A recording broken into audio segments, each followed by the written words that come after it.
ఏంటి అంటే self confidence. అదేదో అనవసరమైంది కాదు. సో, మన పైన మనకి కాన్ఫిడెన్స్ ఉండాలి.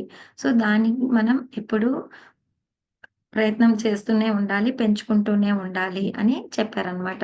సో, అలాగా ప్రతి దానికి కూడా ఆ సమయం వచ్చినప్పుడు, ఆ అవసరం వచ్చినప్పుడు సార్ ఎంత బాగా మనల్ని గైడ్ చేశారు. సో, లక్ష్మీ కటాక్షంతో ఉండాలి. లక్ష్మి అంటే అందంగా కనిపియాలి మనకి మనము. ఎట్లా అంటే అట్లా ఉండడము అలా చెయ్యకూడదు. సో, ఆహ్, ఆహ్, ఇన్ ఆహ్, ఒక ఆహ్, ఒక స్త్రీ ఒక దగ్గర ఉందంటే ఆహ్, దేనికి ప్రతీక అంటే అందమైన ఒక జీవితానికి ఒక ప్రతీక. సో, ఆ స్త్రీ అలా ఉండాలి. ఒక అందమైన జీవితాన్ని అందరికి పరిచయం చేయాలి. సో, అలా తనున్నప్పుడే మిగతా వాళ్ళకి ఆ జీవితాన్ని ఇవ్వగలదనమాట.